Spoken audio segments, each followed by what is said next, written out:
Breaking చూస్తున్నాం. TPCC క్రమశిక్షణ committee సమావేశం ముగిసింది. చైర్మన్ మల్లురవి అధ్యక్షతన జరిగిన సమావేశంలో కీలక అంశాలపై చర్చించామన్నారు. ఇటీవల జరిగిన గజ్వేల్లో నరసారెడ్డి దాడి చేశారని ఫిర్యాదు అందిందన్నారు.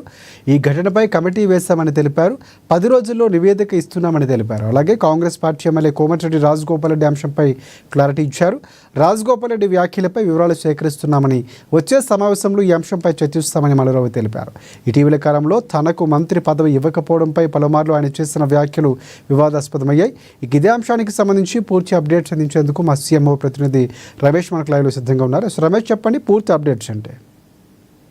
టీపీసీసీ క్రమశిక్షణ కమిటీ సమావేశం గాంధీ భవన్లో ముగిసింది. రాజశేఖర్, ముఖ్యంగా టీపీసీసీ క్రమశిక్షణ కమిటీ చైర్మన్ మల్లురవి అధ్యక్షతన జరిగినటువంటి సమావేశంలో గజ్వేల్ ఘటనకు సంబంధించినటువంటి అంశంతో పాటు రాజగోపాల్ రెడ్డి అంశం కూడా చర్చలోకి వచ్చింది. ముఖ్యంగా గజ్వేల్లో రేషన్ కార్డుల పంపిణీ సందర్భంలో ఈ నెల 3వ తేదీన జరిగినటువంటి ఘర్షణకు సంబంధించి మాజీ ఎమ్మెల్యే నరసారెడ్డి అట్లాగే ఇతర కాంగ్రెస్ పార్టీ నేతల మధ్య ఘర్షణ వాతావరణం జరిగింది. ఆ సమావేశానికి రేషన్ కార్డుల పంపిణీ కార్యక్రమంలో పాల్గొనేందుకు కూడా మంత్రి వివేక్ వెళ్లిన సమయంలోనే ఈ ఘటన కూడా జరిగింది. అయితే ఈ ఘటనకు సంబంధించి నరసారెడ్డిని దాడి చేసినట్టుగా కూడా ప్రాథమిక నిర్ధారణకు కూడా క్రమశిక్షణ కమిటీ వచ్చింది. ఈ నేపథ్యంలో మంత్రి వివేక్ను అడిగి ఈ ఘటనకు సంబంధించినటువంటి మరిన్ని వివరాలు కూడా తీసుకుంటామని చెప్పడం జరిగింది. ఈ ఘటనపై ఎంక్వైరీ కోసం 4 సభ్యులతో కూడిన కమిటీని కూడా క్రమశిక్షణ కమిటీ ఎన్నిక చేసింది. దీనికి శ్యామ్ మోహన్ కమిటీ కన్వీనర్గా కూడా వివరిస్తారని కూడా ఏదైతే పిసిసి క్రమశిక్షణ కమిటీ పేర్కొంది. ఇక రాజగోపాల్ రెడ్డి అంశానికి సంబంధించి ఇప్పటికే పిసిసి అధ్యక్షుడు మహేష్ కుమార్ గౌడ్ ఫోన్ చేసి మల్లురవికి కూడా ఈ విషయాన్ని దృష్టిలోకి తీసుకొచ్చారు.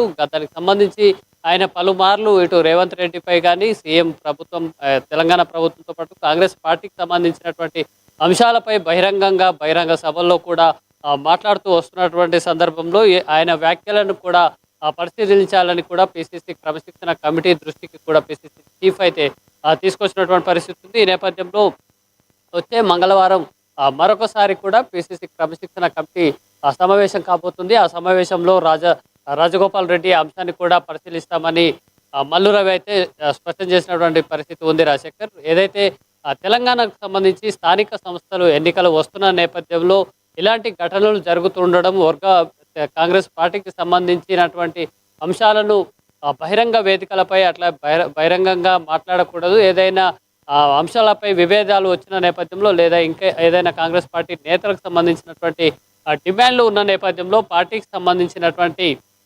సమావేశాల్లో లేదా రెగ్యులర్ ప్రొసీజర్ అంతర్గతంగా జరిగేటువంటి సమావేశాల్లో చర్చించవచ్చు. అట్లాగే అగ్రనేతల దృష్టికి ఏదైతే రాష్ట్ర స్థాయిలో కానీ జాతీయ స్థాయి నేతలకు సంబంధించి కూడా వారి ముందుకు సమస్యను తీసుకురావాలంటూ కూడా ఇటు జాతీయ స్థాయి నేతలు, రాష్ట్ర పార్టీ నేతలు కూడా పలుమార్లు సూచించినటువంటి పరిస్థితులలో ఏదైతే గజ్వేల్ ఘటన కూడా కాంగ్రెస్ పార్టీకి కొంత ఇబ్బంది కలిగేటువంటి పరిస్థితి తీసుకొచ్చింది. అట్లాగే రాజగోపాల్ రెడ్డి పదే బహిరంగంగా కూడా విమర్శలు చేస్తుండడం, ఇటు పార్టీ పైన అటు ప్రభుత్వం పైన విమర్శలు చేస్తుండడం కూడా కొంత కలవపాటుకు గురి చేసేటువంటి పరిస్థితులలో క్రమశిక్షణ కమిటీకి సంబంధించినటువంటి చర్యలు అయితే కొనసాగేటువంటి అవకాశం ఉంది.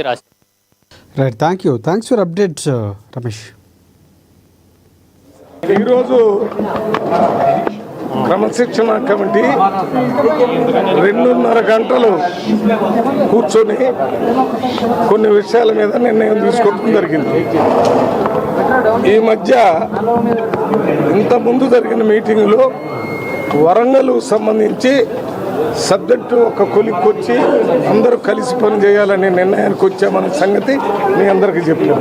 అయితే ఆ 2 గ్రూపులుగా ఉన్నటువంటి కాంగ్రెస్ పార్టీ వాళ్ళని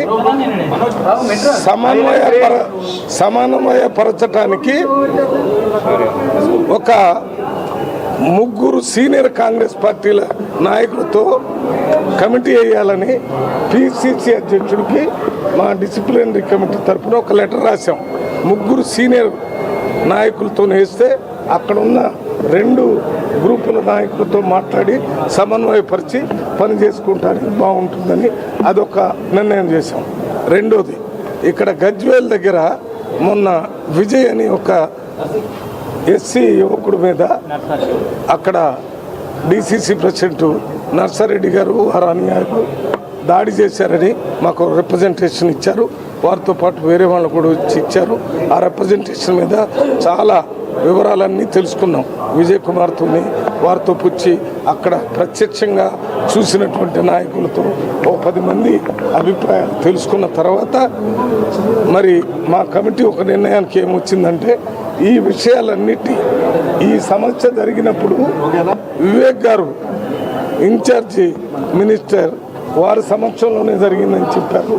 అందువల్ల వారితోని అక్కడ దామోదర్ రాజనరసింహ కూడా దళిత మంత్రి వారితోని అక్కడ ఉన్న ఇతర నాయకులు మొత్తం అందరితో ఏం జరిగిందో సంపూర్ణంగా పూర్తిగా లోతుగా ఆలోచించి ఒక రిపోర్ట్ను తయారు చేయడానికి 4 కమిటీ మెంబర్స్తో కమిటీని వేసాం.